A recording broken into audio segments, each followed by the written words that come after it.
স্বাগত। আর আপনাদের সঙ্গে রয়েছি আমি অদিতি। প্রত্যেক সপ্তাহের মতো এই সপ্তাহেও গুছিয়ে বাছাই করা খবরগুলো নিয়ে এসেছি আপনাদের জন্য। আমরা বিস্তারিত খবরের দিকে যাব, তবে তার আগে দেখে নেব এই সপ্তাহের হেডলাইন্সে কি কি রয়েছে। দর্শক ছাড়াই প্রজাতন্ত্র দিবসের রেড রোডে কুচকাওয়াজ। রেড রোডে অনুষ্ঠানে নেতাজি সুভাষচন্দ্র বসুকে উৎসর্গ করেন মুখ্যমন্ত্রী।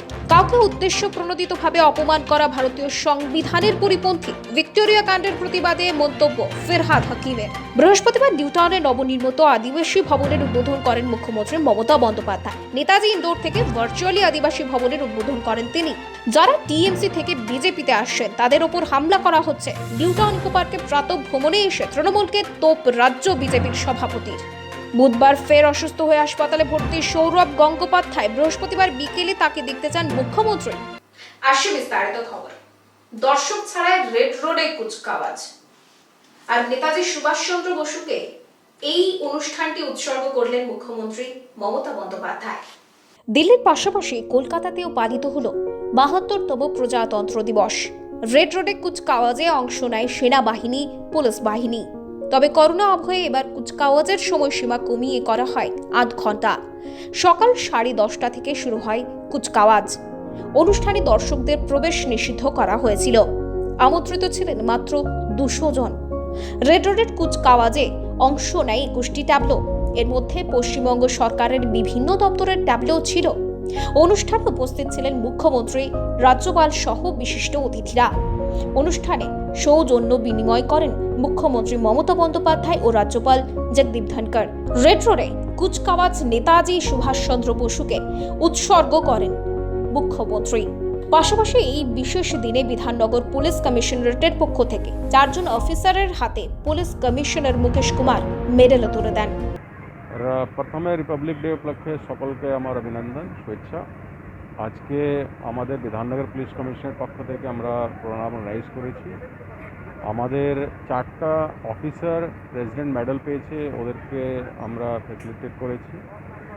এছাড়া আমাদের সমস্ত থানাতে প্রোগ্রাম অর্গানাইজ করা হচ্ছে। এছাড়া আমাদের যে আজকে কি গুরুত্বপূর্ণ দিন, আমরা আমাদের পুলিশ ইউনিটসকে অ্যালার্ট রেখেছি। আমাদের জায়গা জায়গা আমাদের টহলদারি আছে। আমাদের এইচআরএফএস টিমকে আমরা ডিপ্লয় করেছি, আমাদের কিউআরটিকে আমরা ডিপ্লয় করেছি। প্রজাতন্ত্র দিবসে সরকারি অনুষ্ঠানের পাশাপাশি বিভিন্ন রাজনৈতিক দলের তরফেও নানা অনুষ্ঠানের আয়োজন করা হয়। সাধারণতন্ত্র দিবসের সকালে বর্ণাঢ্য শোভাযাত্রার আয়োজন করা হয় বিধাননগরেও। সস্ত্রীক শোভাযাত্রায় অংশ নেন সব্যসাচী দত্ত। সল্টলেক 1 নম্বর গেট থেকে শোভাযাত্রা শুরু হয়ে ইএম বাইপাস ধরে শোভাযাত্রা সল্টলেকে প্রবেশ করে। সল্টলেক করুণাময়ীতে গিয়ে শোভাযাত্রা শেষ হয়। সব মিলিয়ে বলা যায় গোটা রাজ্য জুড়ে বিশেষভাবে এই দিনটি উদযাপন করা হয়। ব্যুরো রিপোর্ট, সল্টলেক বার্তা। কাউকে উদ্দেশ্য প্রণোদিতভাবে অপমান করা ভারতীয় সংবিধানের পরিপন্থী। বিজেপিকে নিশানা করে এমনটাই তোপ দাগলেন মন্ত্রী ফিরহাদ হাকিম। নেতাজির 125তম জন্মজয়ন্তী উপলক্ষে ভিক্টোরিয়া মেমোরিয়াল কেন্দ্রীয় তথ্য ও সংস্কৃতি মন্ত্রকের তরফে একটি অনুষ্ঠানের আয়োজন করা হয়। অনুষ্ঠানে উপস্থিত ছিলেন প্রধানমন্ত্রী নরেন্দ্র মোদী, রাজ্যপাল জগদীপ ধনকর। একই মঞ্চে উপস্থিত ছিলেন রাজ্যের মুখ্যমন্ত্রী মমতা বন্দ্যোপাধ্যায়ও। কিন্তু ওই সরকারি অনুষ্ঠানে এক অপ্রীতিকর ঘটনার সম্মুখীন হন রাজ্যের মুখ্যমন্ত্রী। অনুষ্ঠান চলাকালীন একসময় মুখ্যমন্ত্রীকে বক্তব্য রাখার জন্য অনুরোধ জানানো হয়। তিনি বলতে ওঠার সঙ্গে সঙ্গেই দর্শক আসন থেকে জয় শ্রীরাম স্লোগান ওঠে। তৎক্ষণাৎ তার প্রতিবাদ করে বিনা বাক্য ব্যয়ে মঞ্চ থেকে নেমে যান তিনি। মমতা বন্দ্যোপাধ্যায় প্রধানমন্ত্রীর সামনে তীব্র প্রতিবাদের মাধ্যমে জানিয়ে দেন, সরকারি অনুষ্ঠানকে এভাবে দলীয় অনুষ্ঠানে রূপান্তর করা উচিত নয়। এই ঘটনার পর তীব্র ধিক্কারে ফেটে পড়েন বাংলার আপামর জনতা থেকে শুরু করে রাজনৈতিক মহল। কাউকে উদ্দেশ্য প্রণোদিতভাবে অপমান করা ভারতীয় সংবিধানের পরিপন্থী। কলকাতা পৌরসভায় প্রজাতন্ত্র দিবসের অনুষ্ঠানে দাঁড়িয়ে ভিক্টোরিয়া কাণ্ডের প্রতিবাদ করেন মন্ত্রী ফিরহাদ হাকিম। আমরা যারা গণতান্ত্রিক মানি, যারা গণতন্ত্রে বিশ্বাস করি, তারা নিশ্চিতভাবে গণতান্ত্রিকভাবে আসার যে অধিকার, সেই অধিকারটা হচ্ছে মানুষ আমাকে অধিকার।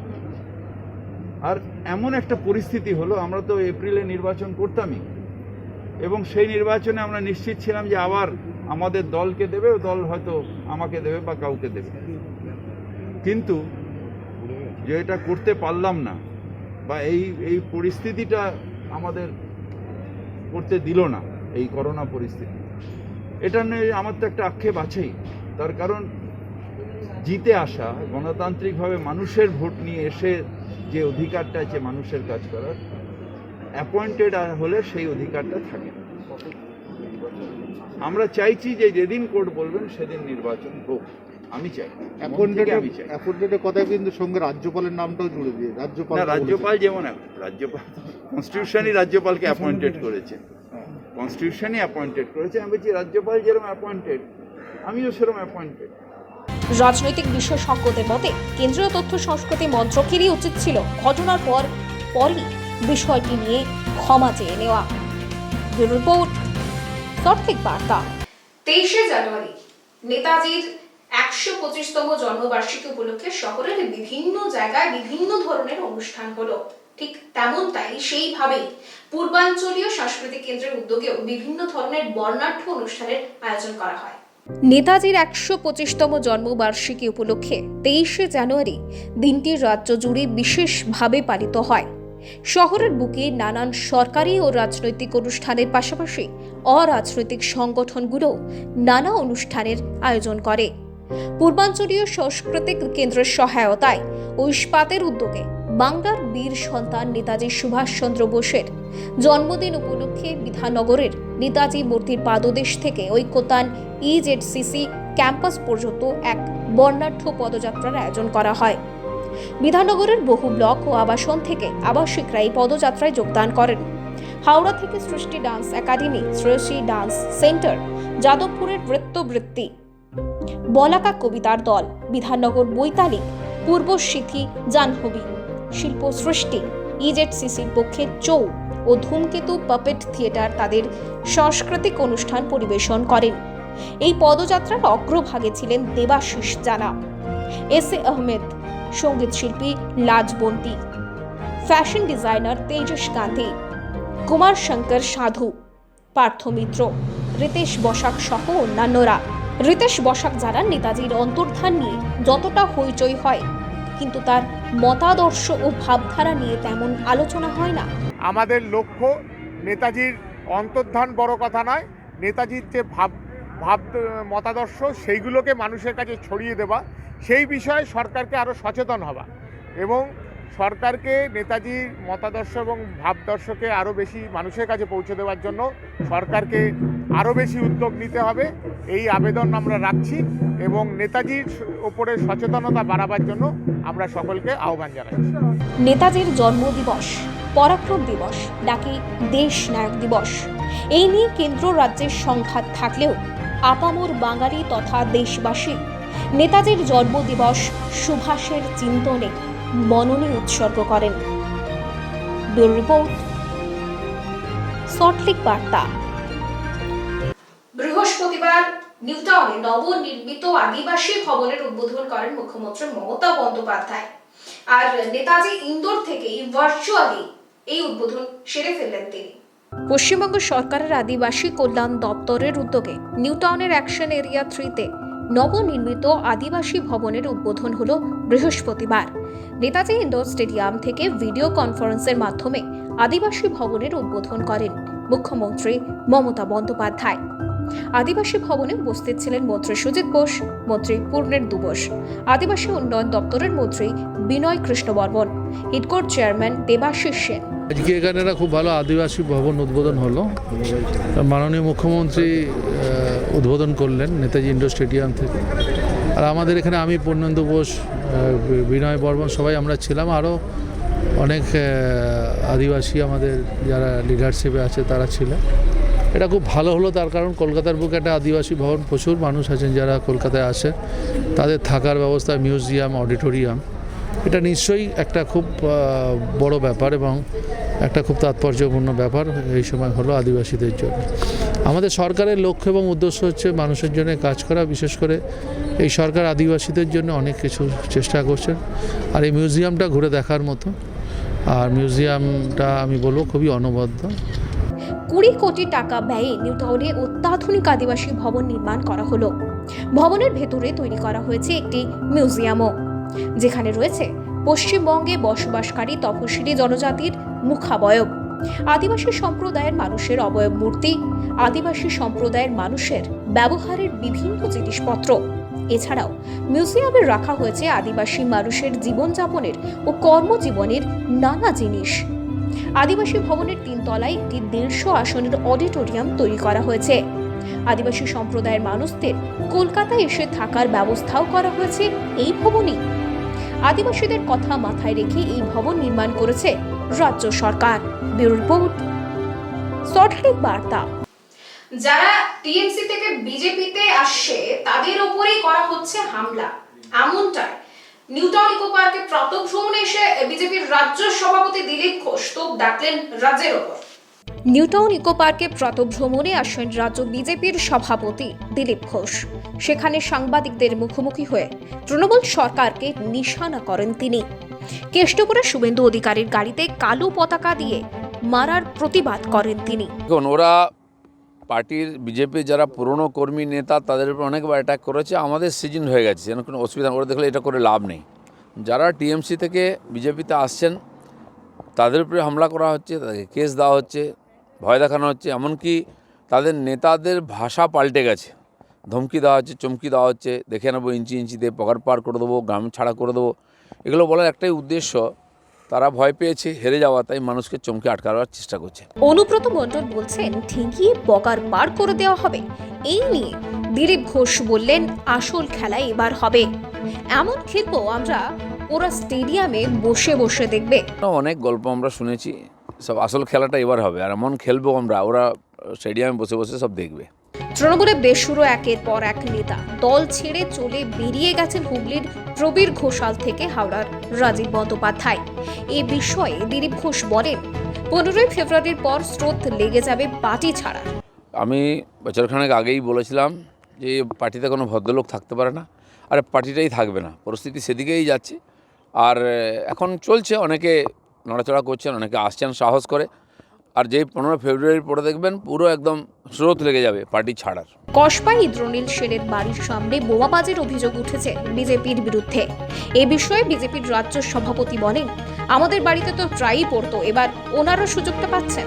এতদিন তৈরি করেছেন, এতদিন টেস্ট করে রেখেছেন, সেগুলো তো কোথাও কোথাও লাগাতে হবে। এবার দেখুন বোমের আওয়াজ কিরম হয়, আমাদের বাড়িতে তো প্রায়ই পড়তো, এবার ওনারা সুযোগটা পাচ্ছেন। বিধানসভা নির্বাচন যত এগিয়ে আসছে কার্যত ততই রণক্ষেত্রের চেহারা নিচ্ছে বাংলা। ব্যুরো রিপোর্ট, সল্টলেক বার্তা।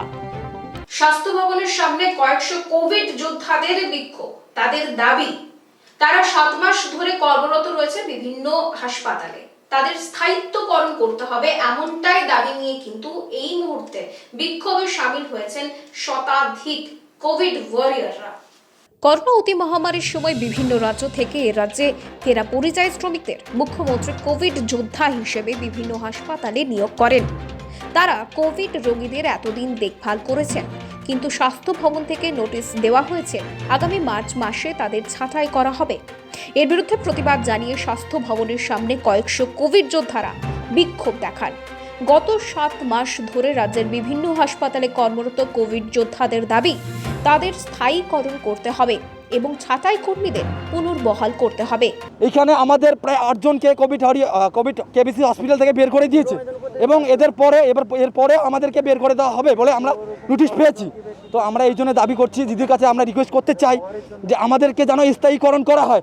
আমরা যেহেতু সরকারের পাশে থেকে অতি মহামারীর সময় সরকারকে সেবা দিয়েছি, বিভিন্ন হসপিটালে পেশেন্টদের সেবা দিয়েছি, তাহলে কেন কোভিড চলে যাওয়ার পরে কেন আমাদের সাথে এরকম ব্যবহার করা হবে? বিক্ষোভকারীরা আরও জানিয়েছেন তাদের কোভিড ওয়ারিয়র ভলেন্টিয়ার হিসেবে নিয়োগ করা হয়েছিল। বিভিন্ন জেলার সিএমএইচ তাদের কাজে নিয়োগ করেন, তাই প্রত্যেককে নিজ নিজ জেলায় নিযুক্ত না করা হলে তাদের আন্দোলন চালিয়ে যাবেন। এখন আমাদের দাবি, আমাদেরকে প্রত্যেকেই যে যে জেলার আছে তাদের নিজের নিজের জেলার অনেক হসপিটাল আছে, সেই হসপিটালে নিযুক্ত করুক এবং নিযুক্ত করার পরে স্থায়ীকরণ করুক। আপনাদের দাবি মানা না হলে আপনারা কি করবেন? আমাদের দাবি যদি মানা না হয় আমরা আন্দোলন চালিয়ে যাব, আর আন্দোলনে যদি আমরা ফলাফল না পাই তাহলে শেষ অবধি আমরা সুসাইড করার পথ বেছে নেব। দাবি পূরণ না হলে তারা আত্মহত্যার পথ বেছে নেবেন বলেও জানিয়েছেন আন্দোলনকারীরা। ব্যুরো রিপোর্ট, সল্টলেক বার্তা।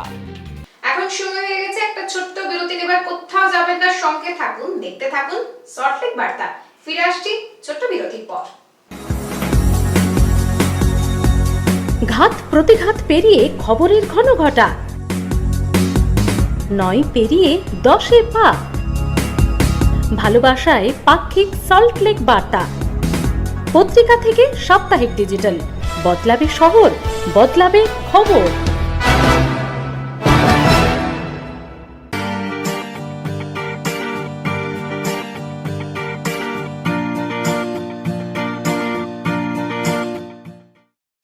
আপনার এলাকার চোখে দেখা ভালো কাজ ক্যামেরাবন্দি করুন মুঠোফোনেই আর পাঠিয়ে দিন আমাদের। আপনার খবর পছন্দ হলে স্থান পাবে আমাদের সংবাদে। মাসের সেরা মন ভালো করা খবরকে পুরস্কৃত করব আমরা। খবর পাঠাতে হোয়াটসঅ্যাপ করুন এই নম্বরে।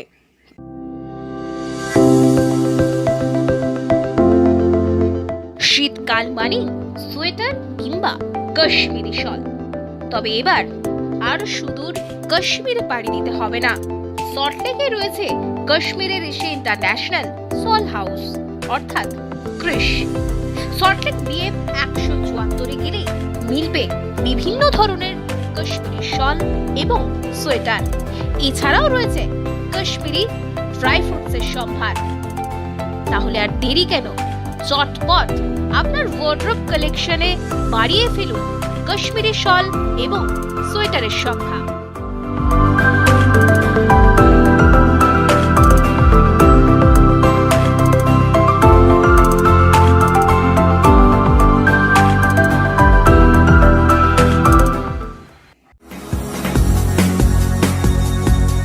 ঘাত প্রতিঘাত পেরিয়ে খবরের ঘনঘটা, নয় পেরিয়ে 10-এ পা, ভালোবাসায় পাক্ষিক সল্টলেক বার্তা। পত্রিকা থেকে সাপ্তাহিক ডিজিটাল, বদলাবে শহর, বদলাবে খবর। ফিরে এলাম বিরতির পর। বুধবার ফের হাসপাতালে ভর্তি সৌরভ গঙ্গোপাধ্যায়। বৃহস্পতিবার বিকেলে তাকে দেখতে সেখানে পৌঁছে যান মুখ্যমন্ত্রী মমতা বন্দ্যোপাধ্যায়। বুধবার ফের অসুস্থ হয়ে হাসপাতালে ভর্তি হন সৌরভ গঙ্গোপাধ্যায়।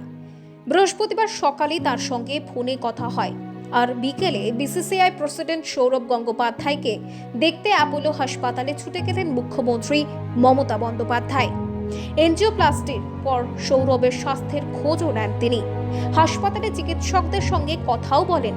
হাসপাতাল থেকে বেরোনোর সময় সাংবাদিকদের মুখোমুখি হয়ে মুখ্যমন্ত্রী জানান, অপারেশন সফল হয়েছে, সৌরভ এখন ভালো আছে, আমি খুশি। ডক্টর দেবী শেঠি, প্রখ্যাত কার্ডিওলজিস্ট অশ্বিন বালাচাঁদ মেহতা, চিকিৎসক আফতাব খান, সপ্তর্ষি বসু এবং সরোজ মণ্ডলের নেতৃত্বে এনজিওপ্লাস্টি করে সেন্ট বসানো হয় সৌরভের বুকে। দুপুর 3টে থেকে শুরু হয় এনজিওপ্লাস্টি, চলে বিকেল 5টা পর্যন্ত। এই সময় হাসপাতালে আসেন মমতা বন্দ্যোপাধ্যায়, কথা বলেন চিকিৎসকদের সঙ্গে।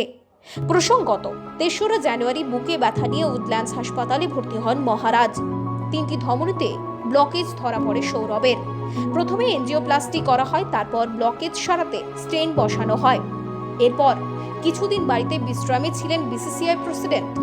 তারপর ফের বুধবার শারীরিক অসুস্থতা নিয়ে অ্যাপোলো হাসপাতালে ভর্তি হন বাংলার মহারাজ। ব্যুরো রিপোর্ট, সল্টলেক বার্তা। কলকাতা রটারি ক্লাবের 95তম প্রতিষ্ঠা দিবস উপলক্ষে সল্টলেকের নিকো পার্কে প্রায় 200 জন দুস্থ শিশুদের নিয়ে একটি অনুষ্ঠানের আয়োজন করা হলো। এখন নজর রাখবো সেই দিকে। কলকাতা রটারি ক্লাবের 95তম প্রতিষ্ঠা দিবসে কচি কাচাদের নিয়ে অনুষ্ঠানের আয়োজন করা হয় সল্টলেকের নিকো পার্কে। কলকাতার বিভিন্ন প্রান্তের প্রায় 200 জন দুস্থ বাচ্চাদের নিকো পার্কে নিয়ে এসে দিনভর আনন্দ উপভোগ করার ব্যবস্থা করা হয়। আমরা না কী করলাম, এবার আমরা বুঝতে পারছি যে আমাদের আগে লাস্ট ইয়ার যখন করেছিলাম এখানে আমাদের 1,500 খানিক বাচ্চা হয়েছিল। এবার এখানে আমরা 200-র উপরে বাচ্চা করতে দিই, তো এখানে এবার হয়তো 180 বা 190 বাচ্চা আছে। আমরা না এটার সঙ্গে সঙ্গে সিমালটেনিয়াসলি আর 5টা লোকেশনে করছি। আমাদের রোটারি কমিউনিটি কর্পস বলে, RCC বলে, সেখানে এরা হলো গিয়ে আমাদের উইং, রোটারি ক্লাব অফ ক্যালকাটার উইং। যেরকম বিষ্ণুপুরে করছি, দত্তপুকুরে করছি, কৃষ্ণনগরে করছি, ওই সব জায়গায় আমরা সব জায়গায় করছি।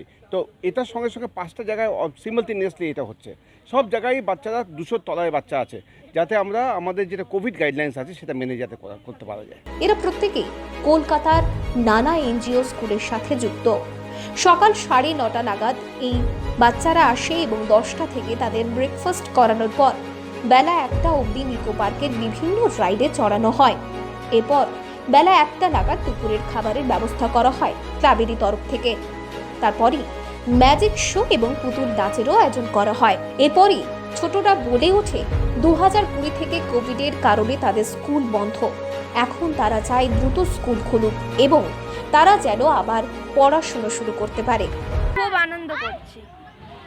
তোমার কিরকম লাগছে এখানে এসে? আমার খুব মজা হচ্ছে।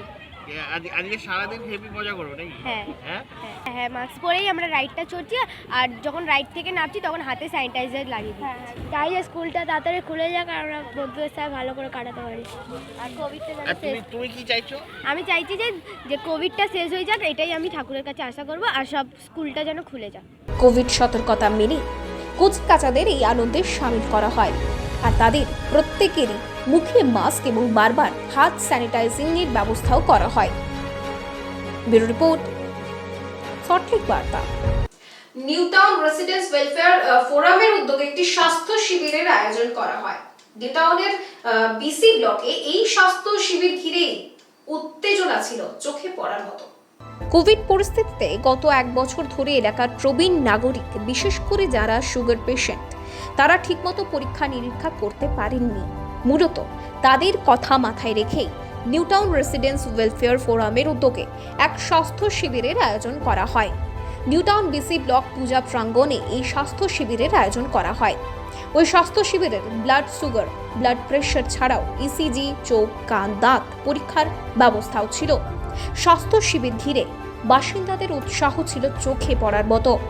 এলাকার প্রবীণ নাগরিকদের কথা ভেবেই এই স্বাস্থ্য কেন্দ্র বলেই জানান উদ্যোক্তারা। আমি BC ব্লকের সেক্রেটারি। আজকের মোটো খুব আজকের দিনে দাঁড়িয়ে না ভীষণ এটা দরকারি ছিল। এই welfare association, new town welfare association যে অর্গানাইজটা করেছে, এবং আমরা তাদের পূর্ণ সহযোগিতা হাত বাড়িয়ে দিয়েছি আমাদের ব্লক থেকে। এই মোটো হচ্ছে আজকে এই 1 বছর ধরে যে লকডাউনে বিভিন্ন বয়স্ক লোক বা তারা ঘরবন্দি হয়ে আছে, তাদের কোনো রকম ট্রিটমেন্ট করার জন্য তারা বাইরে যেতে পারেনি, চিকিৎসা করাতে পারেনি। আর নিউ টাউনের বুকে যেটা সবচেয়ে বেশি অভাব, সরকারি কোনো হসপিটাল বা আউটডোর কোনো দেখানোর জায়গা খুব অভাব। এইটা যে ওয়েলফেয়ার অ্যাসোসিয়েশন একটা উদ্যোগ নিয়েছেন, আমরা এটাকে স্বাগত জানিয়েছি। এখানে মোটামুটি আমরা ECG, blood test, sugar, dental, I এবং আরও যা যা আছে এগুলো আমরা টেস্ট করিয়ে দিচ্ছি প্রত্যেকে। New town resident welfare forum এবং 1B ব্লক মিলে আজকের এই হেলথ ক্যাম্পটা করছি। এটা আমাদের গত ডিসেম্বর মাস থেকেই শুরু হয়েছিল। থ্রু আউট নিউ টাউন জুড়েই এই প্রোগ্রামটা আমাদের চলছে। এবং এখানে বেসিক্যালি যত সিনিয়র সিটিজেন আছে, প্যান্ডামিকের সময় তারা বাইরে বেরাতে পারেনি, ডিউ টু কোভিডের ভয়ে তারা বেরিয়ে চেক আপ করাতে পারেনি, তাদেরকে আমরা এরকম ওপেন প্লেসে এই হেলথ চেক আপের একটা বন্দোবস্ত করেছি। সারা নিউ টাউন জুড়ে চলছে, প্রচুর সাড়া পাওয়া গেছে। অলরেডি প্রায় 700 সিনিয়র সিটিজেন এই ফেসিলিটিস নিয়েছেন। আমরা ধন্যবাদ জানাবো নারায়ণ হৃদয়ালয় এবং শঙ্কর জ্যোতিকে, যারা আমাদের সঙ্গে গাছছাড়া বেঁধে এই অনুষ্ঠানটা তৈরি করেছে, মানে এই প্রোগ্রামটা করছে। ব্যুরো রিপোর্ট, সল্টলেক বার্তা। নিউ টাউন বাস স্ট্যান্ড থেকে একটি পেঙ্গোলিন উদ্ধার করা হয়। ঘটনায় আটক করা হয়েছে ইতিমধ্যে 3 জনকে, যদিও পেঙ্গোলিনটিকে বন দপ্তরের হাতে তুলে দেওয়া হয়েছে। শহরে উদ্ধার pangolin. Wild life crime control bureau, new town থানা ও বন দপ্তরের যৌথ উদ্যোগে পেঙ্গোলিন উদ্ধার হয়। গোপন সূত্রে খবর পেয়ে তারা নিউ টাউন বাস স্ট্যান্ডে হানা দেয়, আর সেখানে 3 ব্যক্তিকে একটি লাগেজ ব্যাগ নিয়ে সন্দেহজনকভাবে ঘোরাঘুরি করতে দেখা যায়। সন্দেহ হওয়ায় তাদের 3 জনকে আটক করে ব্যাগ তল্লাশিও করা হয়। ওই ব্যাগের মধ্যে থেকে একটি পেঙ্গোলিন উদ্ধার করা হয়। তাদের জিজ্ঞাসাবাদ করে জানা যায় বিক্রি করার উদ্দেশ্যে এই পেঙ্গোলিনটি নিয়ে আসা হয়েছিল। ধৃতদের নাম কেদার মাইতি, অতুল জানা ও আব্দুল সালিম হালদার। পেঙ্গোলিন সহ ধৃতদের বন দপ্তরের হাতে তুলে দেওয়া হয়। ব্যুরো রিপোর্ট, সল্টলেক বার্তা। খবর এখনকার মতো এই পর্যন্ত। আগামী সপ্তাহে বিভিন্ন গুছিয়ে বাছাই করা খবরগুলো নিয়ে আসবো শুধুমাত্র আপনাদের জন্য। আর তার জন্য আপনাদের অবশ্যই সল্টলেক বার্তা ইউটিউব চ্যানেলটি সাবস্ক্রাইব করে নিতে হবে। আর যেটা করতে হবে সেটা হলো আমাদের যদি ফেসবুক পেজ রয়েছে অর্থাৎ সল্টলেক বার্তার ফেসবুক পেজটি লাইক করে রাখতে হবে, তাহলে সকাল থেকে রাত পর্যন্ত খবরের আপডেট কিন্তু খুব সহজভাবে মুঠো ফোনে আপনারা পেয়ে যাবেন। আর তাহলে আপনাদের যে কথাটা প্রত্যেক সপ্তাহে বলি তা হলো, আপনারা আপনার চোখে দেখা যে কোনো মন ভালো করা খবর মুঠোফোনে বন্দি করে পাঠিয়ে দিন আমাদের হোয়াটসঅ্যাপ নম্বরে। আমরা সেরা খবরটি বাছাই করে নিয়ে অবশ্যই তাকে পুরস্কৃত করব। সুস্থ থাকুন, ভালো থাকুন, সকলকে ভালো রাখুন। নমস্কার।